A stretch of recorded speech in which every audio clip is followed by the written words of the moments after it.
All right, guys, what's going on? We've got Ray. What's All going right, on, Ray? you We right? got Joe. What's going on, Joe? Fine. We got Richard.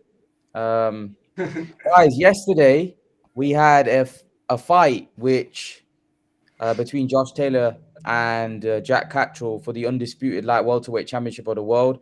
Um, I don't really want to talk about the fight because it was what it was. But I think we've got to jump on straight to what was the talking point, and that is the decision. I don't think I've seen a fight that has been that one-sided. Probably Pacquiao Bradley comes to mind, and where a fighter just gets totally robbed. Like I don't even know what I didn't I was shocked for words. I was shocked for words how bad it was. For me, Catterall dominated majority of that fight, dropped him. They both had a point taken off each. I, I don't see how you could give Taylor more than 3 rounds in that fight. He got dropped as well. Um, that's probably one of the most shocking decisions I've ever seen in my life. But well, guys, I'll go on to what do you guys think? Ray, Joe, Richard, who wants to go first? Uh, I will. I've Um, scored. It seems to me that I've scored it quite differently from everybody else. I gave mm, Catterall the first 6 rounds at a mm, canter. Um, then he won the seventh. He knocked him. He knocked him down in the eighth round, I eight. believe. The ninth round, I gave to Taylor. The 10th round, Catterall had a point deducted, but Jack Catterall didn't have the same momentum in the later rounds, 10, 11, and 12 that he had in the early rounds. So I scored those rounds for Taylor. So I Mm, had it 114, 112 Catterall. Um, mm, so although I can't scream with the rooftops and say absolute robbery, mm, it wasn't like Ritson Vasquez sort of robbery, where the judges must have got the two fighters muddled up. I did believe that Catterall deserved to win the fight. I think sometimes you're gonna have to look at Catterall's style, where he would throw one or two shots, get Taylor in a headlock. Um, he would rough him up, and I think that's probably what the judges were looking at. Remember, these judges are all around the ring. They've got different perspectives, and that work didn't look as clean. So in those rounds, um, particularly in the later rounds, you can see why they could give those rounds to Taylor. And if the judges had seen it how I had seen it, I could see why perhaps they've given it to Taylor. Look, in my opinion, Catterall won, but I'm just a little bit toning it a little bit down from the robbery. I think the wrong guy won. It was definitely a Catterall, but I could see in the later rounds Catterall didn't help himself. If Catterall applied the same pressure, the same cleaner work he did in the early rounds, he would have won it at a canter. But he didn't.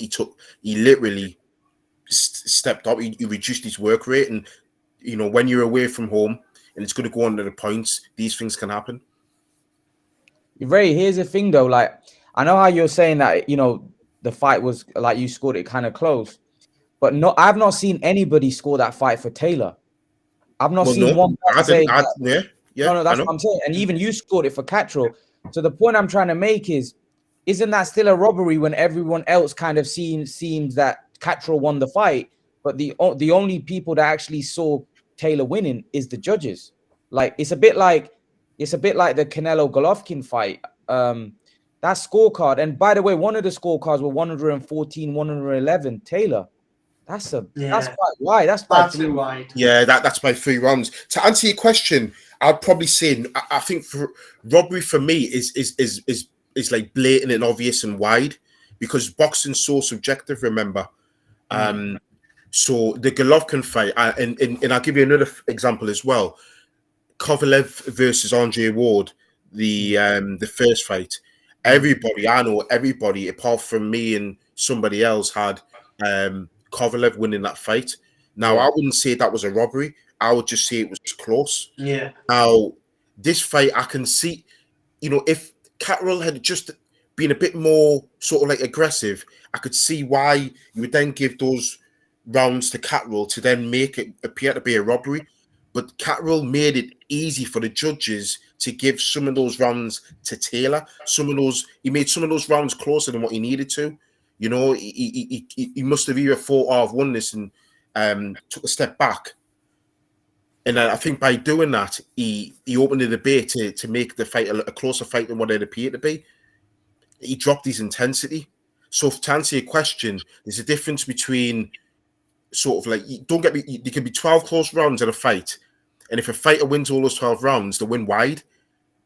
Sometimes the judges' scorecards don't always reflect. You can get a Floyd Mayweather in a fight where he's won 12 close rounds, and then he ends up winning, 120, 108, but that doesn't necessarily mean he dominated the fight. You see what I mean? Mm-hmm. But if you look at my scorecard, you could see, it looks as though it's a close fight because it's 114, 112. But when you look at how it scored the early rounds, Catterall's dominated them because I haven't given Taylor a round in the first 6 rounds. Ray, they gave him 3 rounds though. They get out of those 6, they gave him, I think, 3 or 4 rounds. Well, mate, when I was watching, I turned the volume down, as you always know. I don't like listening to judges. So the pundits' commentary. But when I was watching it on YouTube, because I didn't watch it live yesterday, I was out. Andre Ward must have been doing some of the commentary for one of these American channels. He had it even in going into round 7. I'm surprised about that. But Richard, I didn't think that was an even fight. I don't know what you and Joe. I didn't think that was even at all in the first 6 rounds. Catterall for me was first 6 rounds. Catterall like dominated him, like from a boxing standpoint. He was outboxing him, making Taylor miss quite wildly at times, and he almost looked a bit flustered. I thought Taylor. Very, very bizarre start to the fight from Taylor, I felt, but. I think I saw on Twitter earlier today. I don't know if you've seen it, Ray, and you guys as well, Joel and Imran. But I saw that someone's posted the judges' scorecards. Yeah. Michael Benson. It's crazy. I forgot. I think it was it Ian John Lewis. He had Taylor winning all the first 4 or 5 rounds or something. I can't remember exactly, but I remember thinking, how's he won that many early rounds? I don't get what he was saying. No. Atlas has also said something similar to you as well, Ray. He's blamed Catterall, saying that he shouldn't have taken his foot off the gas. Yeah. Which, Atlas is he's famous for calling out judges on like robberies or.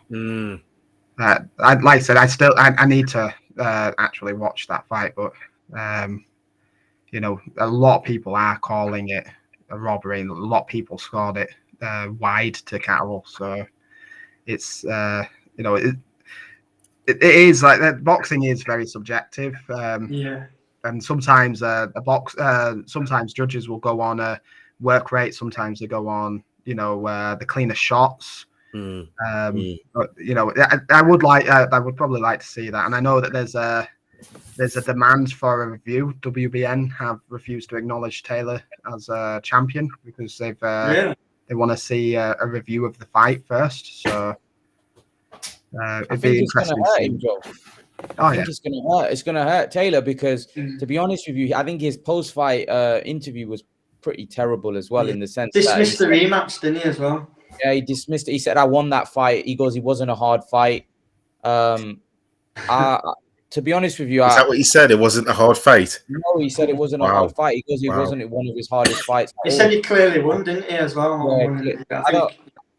I was just shocked. Like I said, Ray, I was telling the lads that me and my dad were watching it. And after the fight, it was like we were speaking, and I was like, Dad, don't be surprised if he gets the decision because he's the politically connected fighter. He's fine at home. Right. And my dad said, no, it's so obvious. It's so obvious that, they can't give it him. It's so obvious. And then when the first scorecard got right 113, 112, me and my dad were looking at each other and said, like, even though it was Catterall that got the scorecard, we were like, what's gone off here? And then when we heard 114, 111 Taylor, I just thought, because it's not even like 113, 112. That's like 3 rounds to Taylor. I don't see how you can give it. I just don't understand. Like, what do you call that, guys? Is that corruption? Is that like, we see it too much? Like, the politically connected fighter seems to always get the decisions. Yeah. What I would say is, if we just look at it from a UK point of view, we used to say, oh, you don't want to go to Germany, you don't want to go to Italy, you don't want to go to Russia because you're not going to get a decision. And I'm starting to think now fighters are going to be very reluctant to come over here. It's turned like that here. It's starting to go that way here, no doubt about it. Especially the last couple of years. It's embarrassing for UK boxing for me. I think the only country that can kind of get away with that is America. You get it a lot in America, especially certain states can be like that. They can get away with it because everyone wants to go to America. Whereas Britain, Germany, you get money is, isn't it? Yeah, that's the thing. At least it's like Mayweather's youngest uncle once said, when he got beaten by Oscar De La Hoya, he's like, I got paid at least. At least in America, you're getting paid well to get robbed. Whereas in other countries, it's not as attractive. You kind of got to prove yourself worthy of that, of being able to host the fights. But yeah, UK. I agree with you there, Ray. UK seems to have been it's becoming slowly like how Germany was. I remember how frustrating that was for any boxing fan. Where do you guys see next then? Like, in the sense that I've had my opinion. I think Taylor's a good fighter. He's definitely a good fighter, but I feel like some of the British fans have put him on a pedestal, like he's one of the greatest British fighters of all time, and like he's better than Lennox Lewis, or he's as Lennox Lewis or Calzaghe. I don't really see him on that kind of level, to be honest with you. And yesterday's performance it wasn't a great performance. In terms of him at 147, what chance do you give him against Spence or Crawford? Like, obviously they're going to probably say the reason the performance was bad because he was drained at the weight. What chance does he have against like Boots Ennis, Virgil Ortiz, Crawford, Spence? Do you think he's in that mix, or do you think does he even beat Thurman? What do you guys think? Josh Hale's still a good fighter, let's be honest. He's had a poor performance, but he's still a very good fighter. Hard style, Catterell. Hard style, isn't it? It is. In this is what I said in our Facebook chat, that Catterell always starts quite well, but then he fades later in fights, and that's been something he's not addressed since the days of fighting Harper Davies and Tyrone McKenna, and that was a problem. If he had kept that momentum that he had the fight, he would have won the fight even more clearly.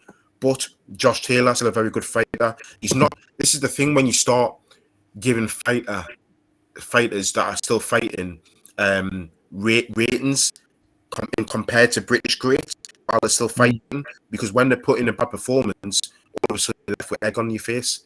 Yeah. Taylor's achieved a lot in 19 fights.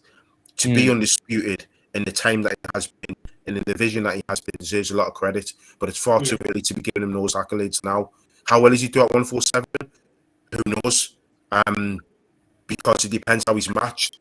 Look at this, look at the sort of form Conor Benn's coming into. If Josh Taylor was giving those opponents, I believe he would look better than what Conor Benn's doing. But that doesn't necessarily he wins a world title at 147. It's a very, very difficult division to win world titles in. And a lot of people, as you know, might come unstuck when they jump from lightweight or light welterweight to 147. So you're going to have to tread carefully. I think he'd be ill-advised to take the Crawford fight straight away, in my opinion. Yeah, I agree with that. I think, I completely agree with you there. I don't think he should be jumping into a fight with Crawford as soon. I think he needs to tune up that sort of fight, because I do think he has. He definitely looked really tight at the weight, I felt. But I think the thing is what Imran was talking about earlier, about all this, the massive credit Taylor's getting from British fans in particular. I think there was a narrative that were being pushed because his fight, he wasn't getting the credit before, and his fight, because he was on the he won the Muhammad Ali trophy in the World Boxing Series, that was on Sky and everything. But then after he won that, it were a travesty that his undisputed fight ended up. We all had to go on a streaming app called Fight App to be able to watch the fight and stream it through your TV. I mean, that was ridiculous that no British, British major broadcaster took it on. And I think since then there's a narrative that we all have to give him credit. Obviously we are doing because he's undisputed, but I think there's a narrative now that maybe is being put up with like the British greats a bit too early, because we all feel like, I think as a nation, British boxing feels bad that he didn't get that exposure. Did you get what I mean? I think there's a narrative going. What's that? But the thing is, now he's going to come shooting down, though. That's the thing. Yeah. Because all the people are calling this a robbery, and now the people are saying, "Oh, he's not that good." You know what I mean? Yeah. So it's kind of like no one's going to show him that love and support anymore. And especially the fact that he's not going to give this guy a rematch. I think, look what happened with Callum Smith. Look what happened with Callum Smith after the Ryder fight. Everyone. One bad performance, though, isn't it? Like, fighters can have off nights, And usually when a fighter has an off night, there's usually a reason behind it. But I think I think he does need to step up, take a solid tune-up fight, and then go into a big fight. And I mean, we don't even know what's going to happen with Crawford, I guess. But it's clear that that's what ESPN and Top Rank are trying to build towards. I think. I don't think that's a worthy fight at this point. Yeah. After that, who's going to be interested in that? No, I don't think that's. Everyone on Twitter were like, "Oh, Crawford had schooled him." I mean, I think it would be a completely different fight, but I think Crawford, especially going on that performance, he'll pick him apart. I mean, we've all said it before. I think when we was on a live quite a while ago, in me, you and Ray, and we were saying that Taylor is one of them fighters. He's a 7 out of 10 at everything, but he's not special at anything. And I think against the Crawford, he'll come unstuck in that area. He's not got a special. He's a clear 7 out of 10. He's very good at every attribute, but like Crawford's just special. He's on another planet. Oh, you said that Taylor would always struggle against a boxer. His style is such that he would always struggle against a good boxer. What did you mean by that? So he likes to get in the mix-up. So he likes to get in the pocket. So that makes him weak to traps. So a pure boxer who can trap very well and counter very well, switch their game, that's kind of right, kind of wrong for someone like Taylor.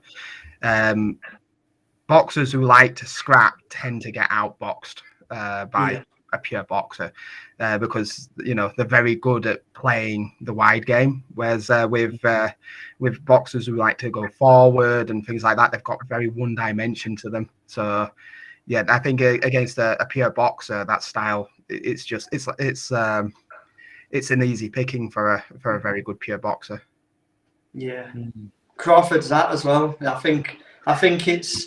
I think it'll be a competitive fight, and I think it'll be stronger at the weight above. One thing I picked up on with Taylor, I don't know if you guys feel it a little bit, but I just feel like he put everything into winning the undisputed, and I noticed like before I went into this camp, I know he had a bit of an injury, but it looks like he's barely trained. I saw him having a training session just before his camp, and I think he went next to Crawford, and he just looked. It looked a little bit like he didn't look. I know it don't mean everything, but it don't look like he's been as dedicated for me. And I know that I know boxers can have they've trained for that long and they can have a booze up and everything. But I remember he went on quite a few booze ups after the Prograis fight. After he won that title, and he was posting stuff on Twitter, I remember, or whatever, or Instagram.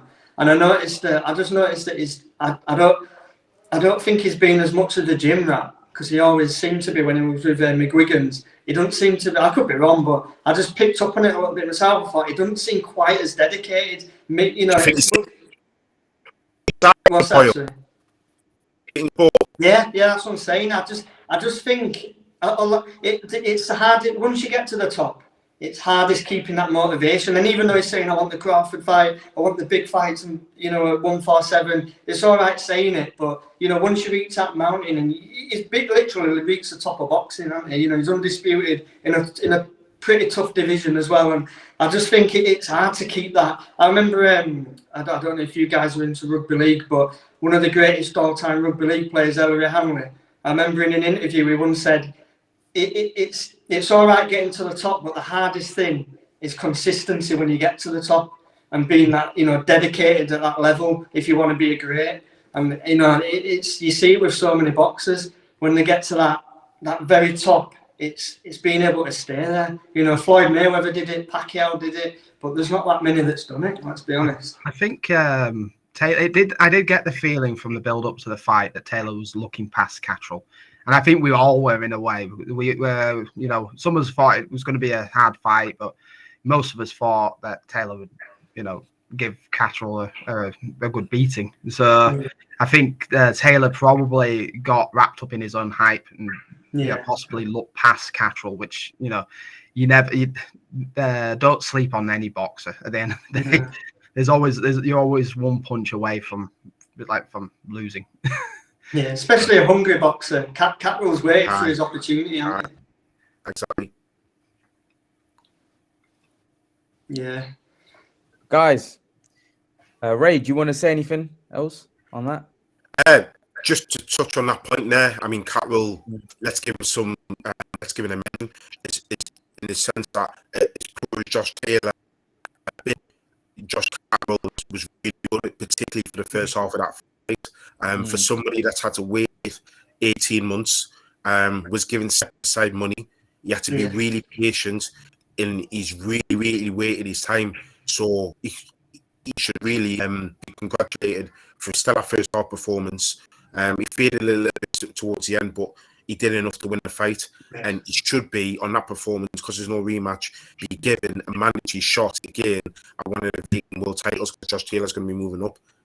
I agree, 100% there. I wouldn't be surprised if there's some kind of investigation into that.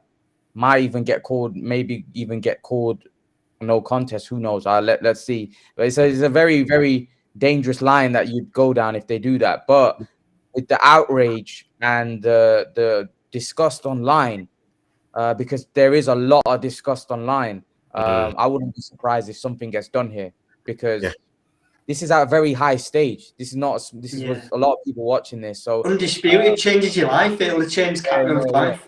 I wouldn't be surprised. But I don't know. It's still, even if for example, just say the decision got overturned, they gave it to Catterall for a second. I don't really think it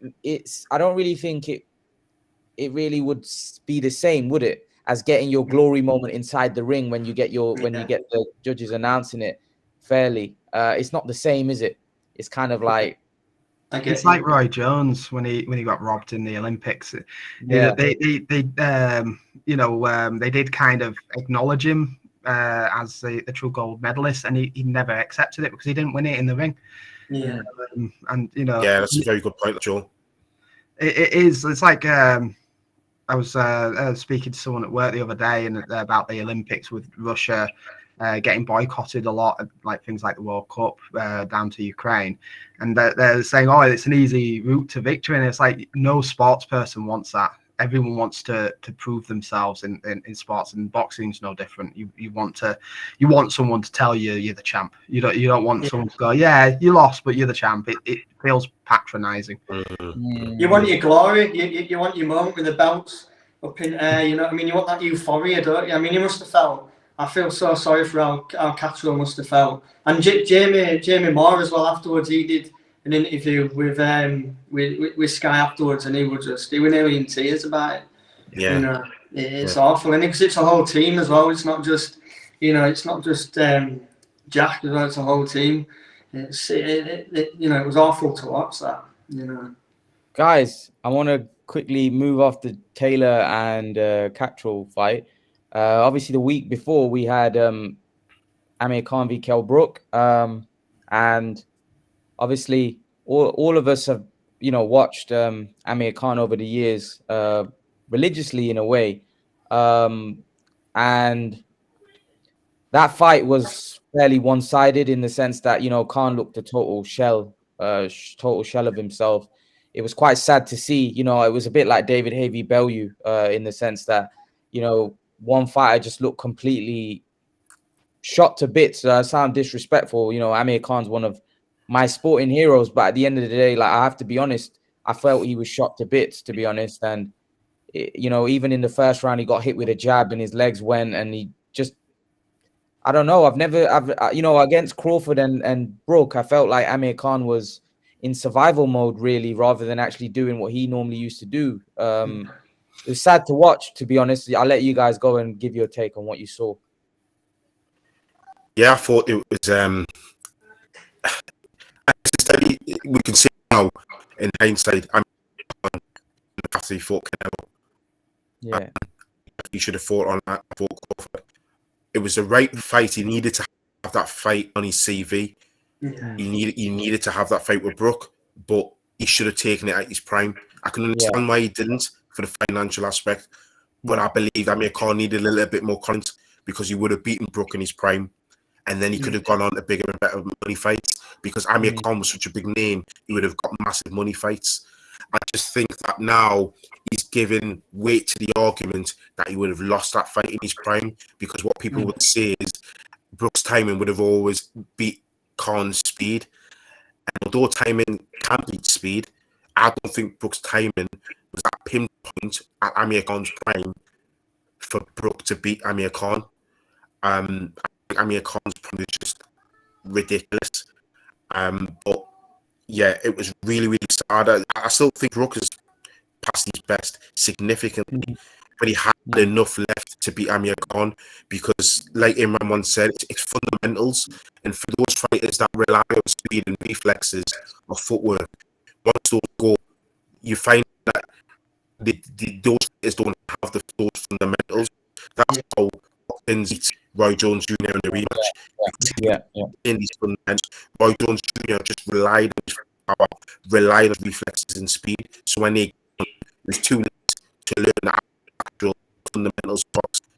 True. They don't have good IQ, do they, Ray? Like in the sense that they rely on their God-gifted ability more than their boxing IQ, and generally most of the times their natural ability. Roy Jones was just a phenomenal. Like he was just a freak. He was a freak. But like Khan was obviously also kind of like freakish in the sense that his speed was ridiculous, his movement was ridiculous. He was accurate with it as well, wasn't he? Yeah, he was very accurate. I'd agree. But the thing is like he didn't really have great boxing IQ even in his prime. He just was too fast and too quick and too sharp. He had a little bit of IQ, like he wasn't totally off, but I don't think compared to a normal like world-class fighter who doesn't have those kind of natural gifts, they probably have a bit more IQ. But as we saw as he got older, that he fought the same way, but his body couldn't do what he could do in his prime. Hence why he looked terrible in some of those fights. Do you know what frustrated me the most? I think Khan's like kind of lack of IQ. It was more down to stubbornness. I felt like there was so many times when it looked like he could learn and he could get himself better. Because he lost quite early, and usually with a loss, you improve because you learn from your mistakes. And I think especially after he lost against Garcia, I think that was one of the most frustrating moments for me because Khan got caught and if he had stuck to his game plan, he'd have destroyed Garcia. There's no doubt about it. He had Garcia on the back foot. But I think if he'd have learned from his losses, he would have been so much greater. I think he had the capacity to learn. I think it's more out of stubbornness. Whereas like someone like a Mike Tyson's a perfect example. With Mike Tyson, he relied a lot on his speed and strength. And I don't think Mike Tyson knew what to do once that started to diminish, like his speed started to diminish. I felt that Khan did, he just chose not to. I don't know if anyone else has that feeling, but it's I always thought that Khan had a lot more. What was that though, Joe? Was that lack of dedication or lack of I think I think it was more pride than anything. I always thought that Khan he liked to get mixed up too much despite having not a lot of good resistance, and he used to. I think sometimes it was his way of trying to. It almost felt like he was trying to prove something to the UK fans, because the UK fans, they like a boxer who likes to mix it up. I think he was trying to prove himself, and I don't think he needed to.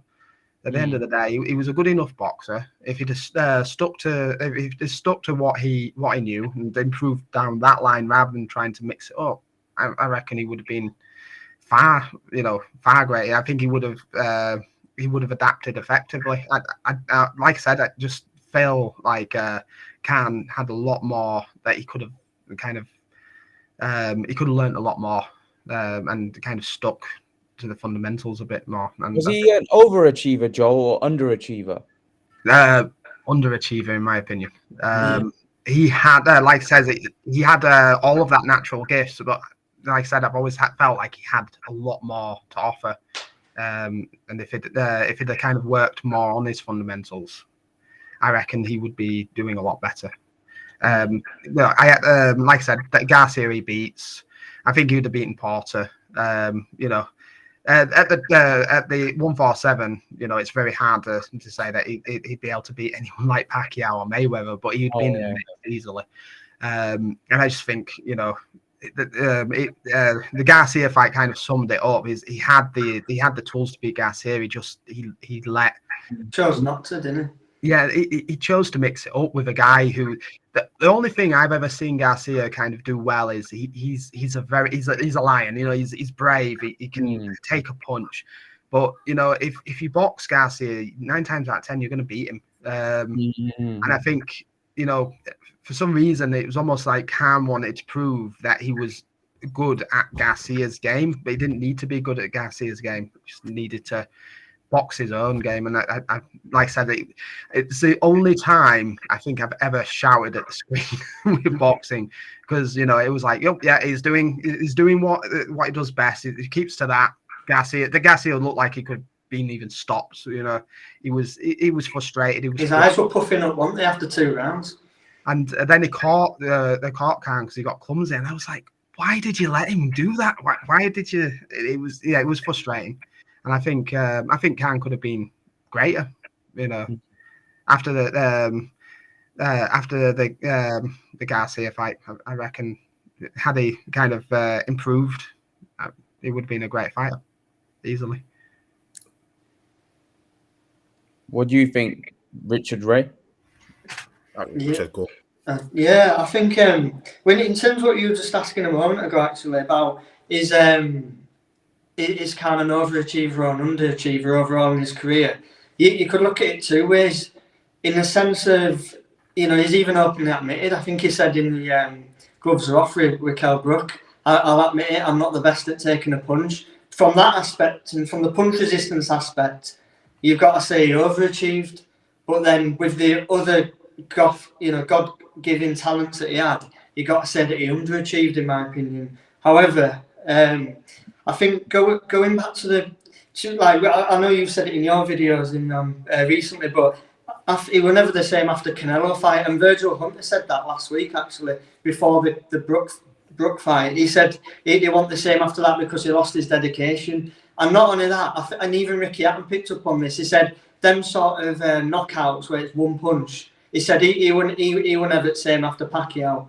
And it does something. His punch resistance wasn't the best in a way, but that one punch knockout, the concussion he'll face from that, it's not gonna. And when you're hitting 30 as well. But I think the mistake Khan made, he had 2 years out of the ring after Canelo, although he was supposed to be fighting Pacquiao a year after, and obviously it fell through because the money wasn't there. But he ended up drifting into 2 years out of the ring. He went into the jungle, and the thing is, when I put a lot of it, because you say it's a young man's style what he's got, and that's 100% true. And like once you start hitting 30, I mean, you probably know yourself because I know you're a big gym goer, and I don't know about Ray and Joe, right? But I know you both, all 3 of you like to keep fit, from what I've heard from you all. And it's just a case that once you start hitting 30, your body naturally changes, and you naturally start to decline slightly. And I think that boxers in particular, or any athletes, if you have time off in your early 30s, you lose all that momentum, what you built up throughout your whole 20s. You can get away with it in your 20s, you can have time out of the ring, but when you hit 31, around that age, 30, 31, your body's naturally changing. And if you have a sustained period of time where you pretty much don't train or you don't do much, you're going to lose all that momentum, and it's hard to get that back. And I think the trouble is with Khan is always, and I know he had the 2 warm-up fights when he did come back, but the first one against the Greco didn't really mean much. He sparked him out within 50 seconds or something. So you didn't really get much from that. And then the Vargas fight, I mean, this shocked me. I remember he was doing an interview, Khan the day before the weigh-in, and he was eating. There were a packet of celebrations, and they were doing an interview with Coogan. I think it was Coogan Cassius, and he was eating bounties, little bounty bars or whatever it was, Mars bars from packet of celebrations. And to me, that tells me that he wasn't taking that fight seriously. And he even said, Joe Goosen said that they didn't do any strength and conditioning for that Vargas fight. And when he went on the scales, it's the worst I'd ever seen him against Vargas. I was shocked. And like you said, I know you said in a couple of your recent videos, he just didn't look right. His feet weren't right in that fight. He'd had no bounce to him. And I think that was the start of really noticing that it was, starting to decline. But the Crawford fight, I mean, he was just surviving. As soon as he got floored, I mean, he showed his heart of a lion like he always does. Got back up, which I don't think he gets credit for in that fight because of what happened in round 6 and the quit talk. I don't think he gets credit for sort of surviving them rounds. And he took a lot of big shots from Crawford. And he did have his moments in that fight as well. He had little spots because he will do because he still had his fast hands, but his feet weren't in sync with his hands. His hand speed, and that's the difference, we can, because his feet are he's not gliding in and out like he used to do. He's holding his feet more, and when he's throwing fast combos in the pocket, he's going to get caught. And I just think against Brook, so I'm going off on a tangent, but basically what I wanted to get to with the Brook fight, I mean, he'd had nearly 3 years out of the ring, and when he first started saying, "Oh, I want to make the Brook fight," and it took ages to make. And I was just watching both Brook and Khan on Instagrams and different social medias, and I noticed that Brook were in training a lot. He wasn't necessarily, obviously, he didn't have a fight to train for, but he were working, and I could see that he was in good shape. And Khan were just doing little bits and bats here, which that's not good enough. And I know he went off to camp with for about 3 weeks. He were helping Jamel Herring in his for his fight with Stevenson, and he were there for about 3 weeks, and that's when they decided I'm going to work with Bomac. But after 3 years out of the ring, you can't have one solid training camp and then expect to be able to perform at your best. Yeah. But the thing is, with Khan, it does talk a good game, and as a massive Khan fan, as you know, I've got my Khan top on here. Right. But as a massive Khan fan, I started believing him, and he says things with such conviction. And I started believing I was going to roll back the years, and my heart started ruling my head. And but the change for me was the press conference just before. He seemed super confident, did Khan, all the way up to the final press conference. And all of a sudden, I don't know if you guys noticed, his energy levels just dropped, and he seemed nervous. He just didn't seem himself. And I don't know if you guys picked up on that, but he just didn't seem to have the same level of confidence he had in the build up. And I don't know, did you guys pick up on that at the press conference? I thought he looked confident all the way through, to be honest. I know people talk about the walk in the ring and he didn't look confident. A few of my friends said he didn't look too confident. I just thought he just looked focused. We just fell apart in the ring. We've seen that happen before with the likes of Audie Harrison, David Hay. Fighters are always the last to know, and you can turn old overnight. The problem with Amir Khan is, if you strip it all the way back, he never did learn. He had that many quality trainers, and he kept having the same errors and the same flaws. It wasn't his chin that was the problem. It was the fact that he was never in camp in between fights. As soon as he had a fight, he would go off and do whatever he did, and he would only get back into camp as soon as he had a date. You don't learn by doing that. That used to do Freddie Roach, Virgil Hunter's heading. The best fighters, the way to mitigate what Richard was on about losing that and stopping that decline you get when you're 30 is by training. Look at Floyd Mayweather. He was still effective having gym rat. Well, look at Leonard. Leonard was still able to come back after, I think, 4 years out, 3.5 years out, and beat top fighter in Marvin Hagler. Yeah. So it could be done, but Amir Khan, for some reason, was, say, stubborn or arrogant enough to just think, I'll just come back in the training, the weight will come off, and I still have my speed. Yeah. The only time up until the Crawford fight I'd ever seen Amir Khan outboxed was against Crawford. And I think that's another problem, because Amir Khan thought, I'm still outboxing people. Yeah. I've never seen Amir Khan, I've seen him outfought, and he can't fight on the inside. So I've seen him out-fought. But when he's on the outside, I've never seen Amir Khan out-boxed until I saw him against Crawford. And I think that gave him a full sense of hope to think, I can still do this. Yeah. But for me, after the Canelo fight, he was never there. And I remember saying when this fight was first mooted about happening, not first mooted about happening, but when people were starting to see actually Kell Brook and Amir Khan's going to happen, boxer are going to pick it up. I remember saying, look, Amir Khan, Kell Brook are both done. Yeah. It could be a case of, although I want Khan to win, and I think Khan would win, it'll be a case of who lands first. Yeah. Because they're both done, they're finished. And Amir Khan was, you know, in the Vargas fight, and even in the Billy Dib fight, he was awful. He was nowhere near out. Yeah, I mean, it'd have got him out in a round or two. I think in a round probably. I mean, Billy Dib is technically a good fighter, but the weight difference can't have got him out there within a round or two. It'd have overwhelmed him, and he were really measured, one in the way we're fighting it. Yeah. And his timing was off on him, that I felt. Yeah. That was So just to end on that, do you think Amir Khan should retire now? That's it. That's his. Yeah. Don't take the rematch and just go off in the sunset and just retire and enjoy your money, enjoy your health. That's it. I completely agree. I think Khan's done. I'd say the same with Brook as well. I think they're both done. He's done a tremendous job. He's got nothing else to prove. What's he going to do after this rematch? Even if he wins, which we know at this stage that's highly unlikely, who's he going to fight after that? If it ever comes to something like that, I fear for him.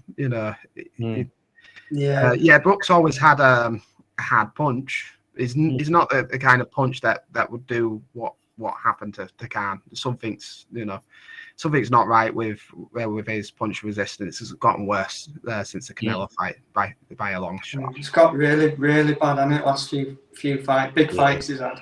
Brook gets stopped by Garcia and Thurman. Yeah. Yeah. I even think Conor Ben. If Conor Ben gets Kell Brook. Conor Ben's hungry. He's a hungry lion, Conor Ben. I think Ben will stop him quite easily. Garcia's still got something left at the end of the day. I think Garcia has. He's still got some left in the tank, I think. And Thurman. Thurman's only really had one bad fight, really, and that was against Pacquiao. So he's still. He's had a lot of injuries, Thurman. Though he's had a lot of injuries. He's time out the ring. He's had time out the ring. But I just think Kell Brook against any good welterweight, he's in a world of trouble. And what we don't want is for Kell Brook to experience what Amir Khan did in the fight against. Yeah, I think even in the Khan fight, and Khan wasn't catching him with anything massive. His eyes were going red. Yeah. I noticed that. And I know before Golovkin, Brook did have a chin of steel, but when you've got those kinds of injuries, if you've ever injured anything, like I've injured my shoulder, and you just don't feel like you can do what you used to be able to do when you pick up a nasty injury, and you start wincing at the easiest of things. And Crawford proved that with Brook. The minute that he felt his eye, he just completely gave in. He crumbled. And against somebody like a Ben or a Garcia, they can be ridiculously aggressive, and they can hit hard, especially Ben.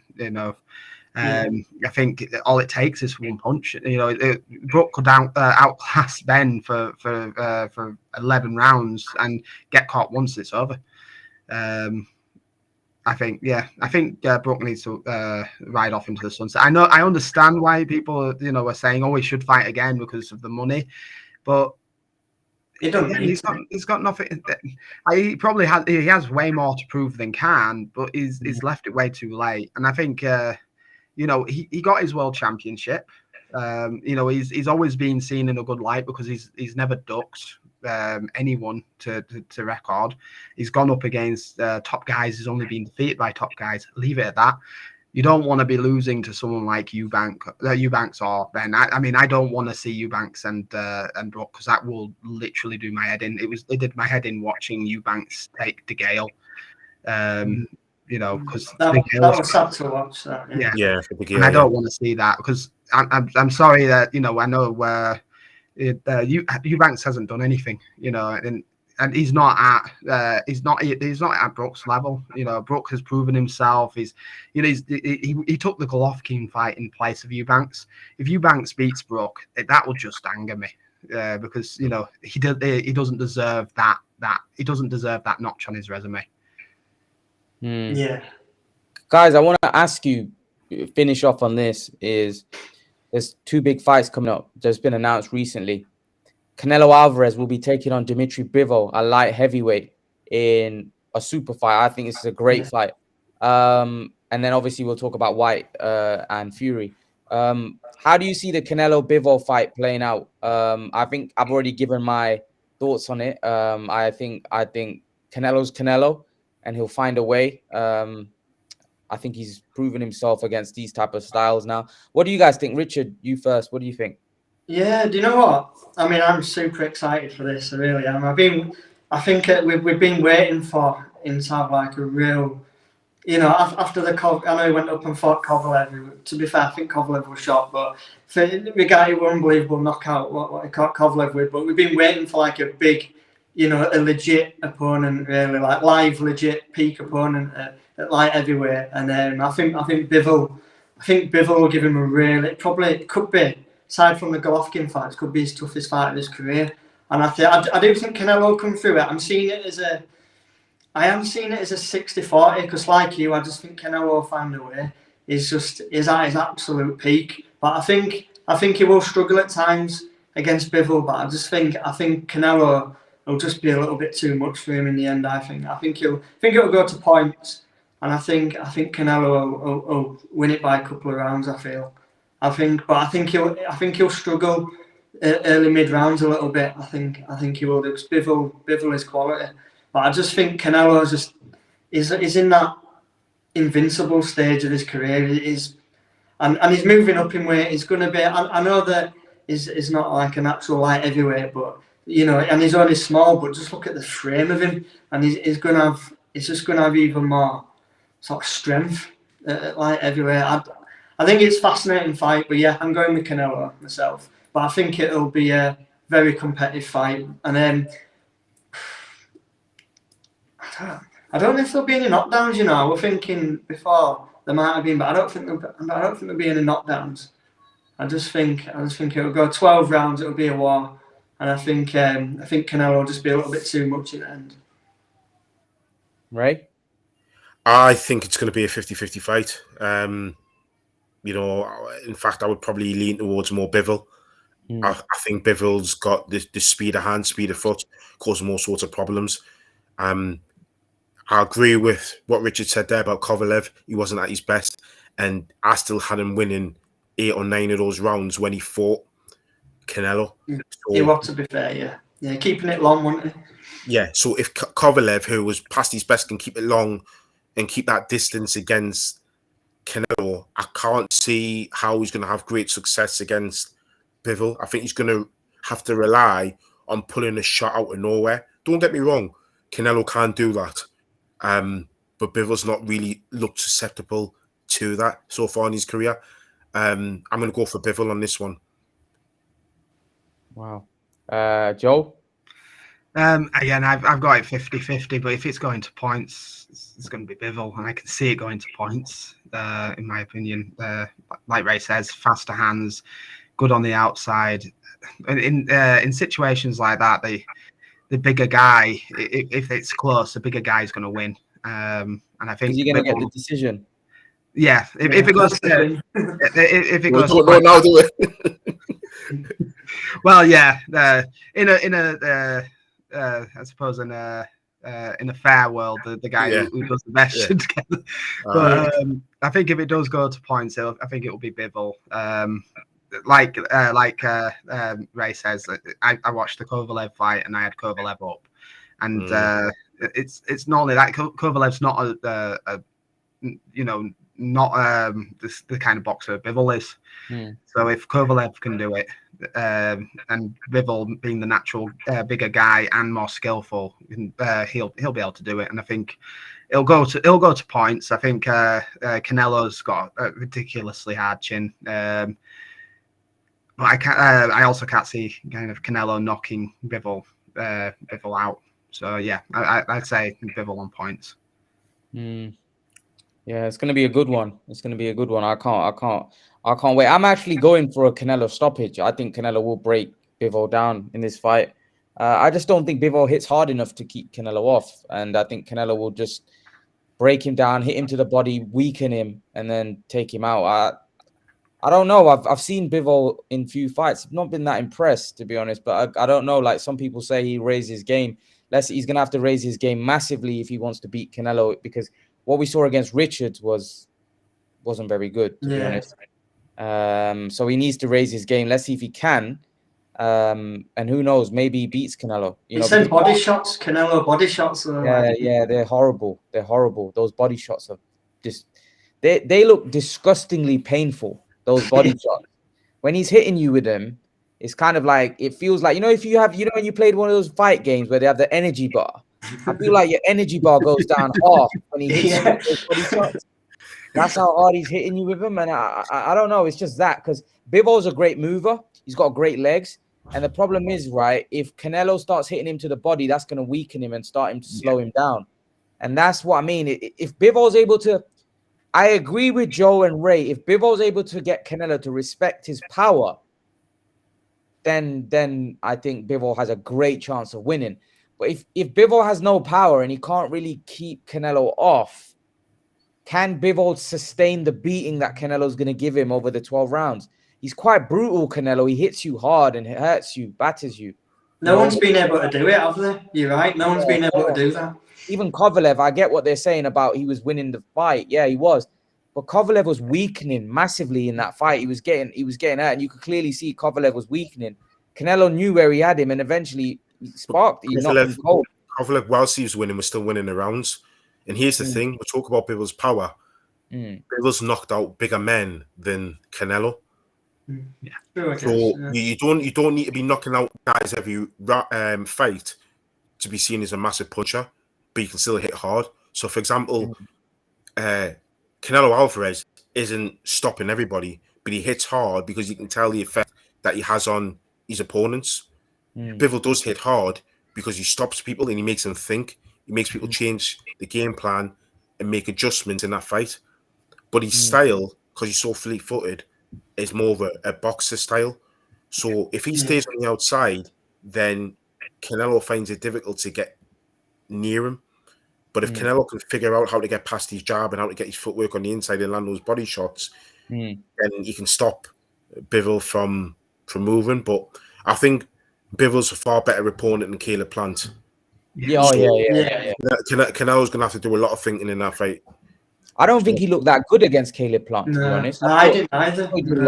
I think he did what he had to do, but I thought Caleb Plant performed well. I thought he did better than what I thought he would do. It was a mental pressure in the end, I think. It's like, having to do that for 12 rounds. Yeah. And that's what Canelo's very good at doing. Usyk did the same to Tony Bellew. Everyone, I had Tony Bellew winning, I think, 6 rounds. And then all of a sudden he just fell apart and Usyk got with Usyk, he had to fight out of his skin, didn't he, to win them rounds. And but that was exhausting.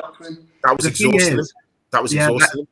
I had Bellew up, but I knew Usyk had his number. You just tell by the way Usyk was maneuvering, with picking his jabs, picking his punches, that he was just picking the right time for Bellew. And I think it's the same with Canelo, though, isn't it? It's like even when he's going up against the pure boxers and stuff, he's often just picking his punches, like he did with Saunders. Saunders. I thought he battered Saunders in that fight, to be honest. Yeah, Saunders was doing his best, and it just seemed like Canelo was not fazed by anything Saunders threw at him. Saunders' lack of dedication in his career, for me, cost Saunders more in that fight. The Saunders from a few years before, they're giving him a much better fight, I feel. But he's too inactive for Saunders, I felt, last few years. I don't think it helped him going into that fight. think Oh. I personally think Bivol will probably has a little bit more about him than say Plant. And like Ray says, it's where you don't have to always hit hard. Like one big punch might do the job, but 50 punches does just as much damage. So it depends on whether Bivol can make Canelo respect him and make him think. And Mayweather managed to do it, and I know Canelo's learned since then, but. Mayweather's nowhere near a big puncher. He's just very good at making a boxer think, and I think Bivol has that against Canelo. Yeah, it'll definitely make him think, no question. He's a better boxer from a technical standpoint. You got to say in that sense, isn't it? I'm looking forward to it. I know. There's been a lot of people that have been talking about, they should have fought Charlo. He should have fought, Benavidez. But this is a boxing fan fight. This is the fight that boxing fans want to see because it's two two guys who are the best, and essentially it's I think Canelo is going for the harder fight in my opinion. I don't think Charlo has anything to offer him. Benavidez has a little bit more to offer him. But I honestly think that he'd break Benavidez down. Whereas Bivol, if Canelo wins this fight, he's putting himself higher on his pedestal, and he's already high on that pedestal. He's done a lot, and I don't think he gets enough credit. But again, he'll likely get it after he retires. But 100%. This just puts him on another level. This puts him on a kind of a pound for pound level at a similar rate to people like Leonard and Robinson. I agree with you there. Yeah, it's this sort of name that it's this sort of fight. It's not necessarily named Bivol like a huge name, but boxing fans know, and I think it's one of them that when you look at his resume, and he's got this win over Bivol, and then he'll probably move on and fight. I'm going to butcher his name again. Beterbiev, that's it. Finally got it right. But I always end up nearly saying Berbatov every time I say his name. That's a bit of a blast from a past there. Footballer. Aye, Manchester United. I think it is. And Tottenham. He played for Tottenham. Yeah, as well. Spurs and Man United, wasn't it? Yeah, Bulgaria, wasn't it as well? Bulgaria. I want to ask you guys, if Canelo, do you think he becomes undisputed at 175? Do you think if he becomes undisputed at 175, are we talking about one of the greatest fighters of all time? Yeah, 100%. Yeah, if it becomes undisputed 175, flip it. You know what? It's just knowing that he's come from light middleweight. In fact, didn't he start at welterweight his first pro fights? Couple of pro fights. He might have been one. Yeah, he did. He started at welterweight, then went up to super welterweight. Then he fought for his light middleweight, whatever you want to call it. Then he fought his first world title light middleweight actually against Ricky Hatton's brother, wasn't it? Matthew Hatton. Yeah, Matthew Hatton. Yeah. So he's not obviously it's probably more of a natural middleweight, really. Yeah. When you look at it, so to do what he's done, the only thing is with Canelo, he is always going to have that head tainted thing on him a little bit. People's forgotten about that now, but maybe when he retires, when people start comparing, maybe the people might start bringing that up. How's he gone up and down the weights? Because it's not easy to do that, and he's doing it, and he's not having any effect on his punch resistance, and it usually does. Yeah. But then again, Jones got copped for taking PEDs, and people forget it though, don't they? You're right, actually. it's one of those things, and I to be honest, Canelo reminds me of a modern day Hearns. To be honest, I rate him higher than Hearns in a way, because Hearns was a beast, but against the best, Hearns tends to come up short. But Canelo, he's only lost to kind of he's only lost one fighter against one fighter. And he was young as well. He was only 22, wasn't he? I think. Then. Well, when he was at junior middleweight, I didn't rate him at all. I thought, that he was just a simple come forward fighter, and I was saying it from when everyone was saying, "Oh, he's going to give Mayweather a hard fight. It's a bigger fight," and I was like, I thought he would do, and he didn't, did he? It was one-sided, really. It went the way I expected it to go, but the thing is, and this is what I have to respect a hell of a lot from Canelo, he has learned. He's learned He's dedicated to improving his craft. He's a gym rat, isn't he? Yeah, and it's almost like every fight he's ever had, he kind of absorbs something from the other fighter. He takes something away, and to fight Mayweather at the age that he fought him at, and at the stage of his career, it was perfect time for him in a way. There's sometimes when a loss benefits a fighter. Marvin Hagler lost against a relative no one on the Philly circuit, and he went from that to being a great middleweight. And I think some boxers benefit from losing. That's why I don't understand this the kind of desire for boxing fans to see a fight have a no. It doesn't mean anything. Yeah, it's Mayweather that started all that off, isn't it? It's like, who is it? Khan's another example. Getting knocked out by Prescott 3 fights later, he's world champion. And at the same time, Prescott never won a world championship. No. He was formidable puncher, but people, after a while, people, it could be outboxed. And if he didn't catch it, early on in his career was formidable, wasn't he? Khan got mismatched against him, in my opinion. Yeah. Khan, a couple more fights in, would have beaten Prescott. Yeah.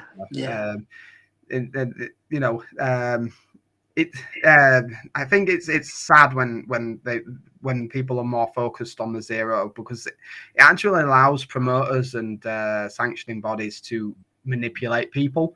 Yeah. So like when you've got like people like Tank Davis, who doesn't have a very stacked resume, but he's got that fan kind of following, so people think, oh, he's not been beaten, so he must be great. And it's like casuals will latch onto that, like the others.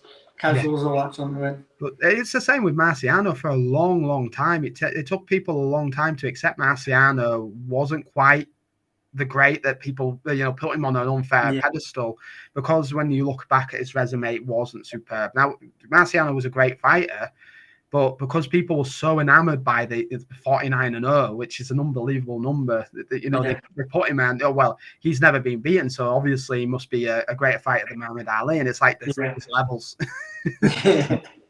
That's it. Guys, just to finish up on, I want to ask you about White and Fury. How do you see that one going? Do you know what? I think rightly so, like, Fury is quite a big favourite, I feel. But you know what, with White, I mean, I don't like it. I've never liked his footwork, and I find him a little bit like, I don't know if you guys, I find him a little bit clumsy sometimes when he goes in with his big shots. And I just think doing that against Fury is just going to get taken apart. But he's got that power, and his hook's dangerous. And if Fury's going in a little bit complacent, messing about a little bit, showboating like he does, and doing all these rolls, and you know what he's like. He has a bit of a laugh in there. He does need to be careful. He needs to be switched on with Dillian Whyte, because if he gets caught, what have these Wilder fights taken out of Tyson Fury? Because then they're the sort of fights, all three of them. Maybe not the second one because Fury battered him, but the first one, and the last one.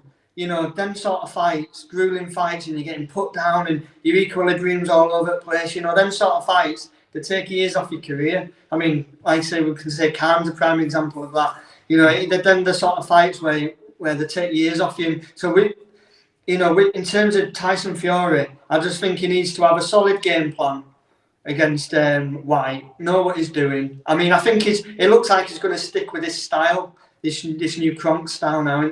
He's got We Should Go in with Sugar Hill, and it's been working for him. And I think against White, it'll work. And I think he should go in and hit him with some big shots, and I think he'll take him out. I think it could be tricky, because Dillian Whyte, he can be a little bit unorthodox, can't he? A little bit, but he's a little bit predictable at the same time. He always tries to do everything behind the jab, but I just think Fury's on a different level. I think it'll be a great build-up. I think the build-up will be probably in some ways better than the fight. But I think Fury will do what he needs to do, and I think he might stop White later on. You know, I mean, White's got a lion's heart, but he can be put down, knocked out, and wobbled. We've seen it quite a few times. He nearly got knocked out by Parker, didn't he? Last round, I think it was. That Oscar Rivas proper floored him badly, and obviously Joshua earlier on in his career, so he can be visibly hurt and badly knocked out by Povetkin. But I think it will be an entertaining fight, and I see Fury just being too classy. He's on that next level up for me. I agree with most of what Rich says. I think White though is hungry, so yeah. Fury shouldn't be sleeping on White. I don't think White on the skills level offers any kind of resilience to Fury, but if Fury messes around, I can see White giving him a long fight. But I don't. If Fury lays on the pressure late on, he stops White. If Fury boxes White, he beats him on points. I don't see White winning, but I do see White giving a good fight because every fight I've never seen him dominated. In many cases, like even against Joshua, he made Joshua think. So he's going to come in with his 100%, and I'd be disappointed if he came in with any less because that's what White does. I'm looking forward to that fight. Like I said, I personally think Fury beats him, but I do think that he's going to give Fury something to think about, and I hope so. Like I says, it's good to see the heavyweight division have a little bit more about it because there's a lot of the heavyweight division kind of got a bit boring, especially a few years ago. But I think White's an exciting fighter, and I think Fury is just naturally exciting fighter anyway. So I'm looking forward to it. But yeah, Fury quite a long shot. All right, guys, that's been a great mammoth session. I think it was over an hour. I think, but yeah, I thank you guys. Yeah, I thank you guys for coming on. I really appreciate it. I really enjoyed it. We've got to do these regular, like maybe once or twice a month or something. Yeah, I'm up for that. There is just one thing I want to say about Khan, just a quick one. That's right. I think after the Crawford fight, after the way he got comprehensively outboxed and then the way it ended, I do think that Khan probably would have retired then or after like the glorified exhibition with Billy Dib, but I think that quick talk just ate away at him, and I think that's why he ended up taking the Brook fight. And I just think, in hindsight, it was a mistake taking the Brook side, but Brook fight. I said Brook side and Brook fight, but I think in a weird way it was quite fitting, even though it was hard watching Khan taking that sort of punishment and fighting on wobbly legs for six rounds pretty much. But I think that was kind of fitting that Khan went out that way for his own career in a sense, in that he just showed his heart, and that eradicates all that horrible quick talk that he had to receive, And I think that Khan almost needed, for him, I think Khan just needed to be able to show that he's got a heart of a lion one last time, whereas Brook needed that win, And I think they should both retire. Brook sailing to the sunset. You've had that big fight you've always wanted with Brook Khan. You've won it fair and square at the time. Fair enough. It didn't happen in the primes, but you've got that for your legacy in a sense. And then if you look at Khan, for his, as a huge Khan fan as you guys are as well, it was awful watching him take that punishment. And but I think it's the right time to go. I wouldn't begrudge him if he took on like a Niraj Goye, the Indian fight. If he took him on, maybe had like a glorified exhibition type fight, a bit like the Billy Dib one over in Middle East or even in Pakistan. Made a big, it'll be a groundbreaking fight, but it's a fight where Khan wouldn't get hurt in, and I think that could be a fight where he could go out and then sail into the sunset. That's the only fight I'd want to see him have. I think at any other level, I think he should walk away. I'd be worried if he starts taking on the rematch clause. Not because he's a great fighter, he always will be, but he's just not got it in him anymore, like you guys have said as well. And as Khan fans, we don't want to see anything ruin his legacy. I think going out on his shield the way he did, in a way, is like fitting for his legacy in a sense. they've both had their shootout at the OK Corral. It's time to ride off into the sunset. Yeah, exactly. Yeah. Yeah, that's that's a great way to finish on. Guys, thanks for coming on. Appreciate your time. I'll speak to you guys in our group chat as always. And I'll see everyone else in the next video. Thanks, guys. Appreciate it. Thanks a lot, Imran. Cheers for the invite. It's been great. No worries. Cheers, Imran. See you later, Joe, as well. Guys. Take care, guys. Bye. Bye. All right.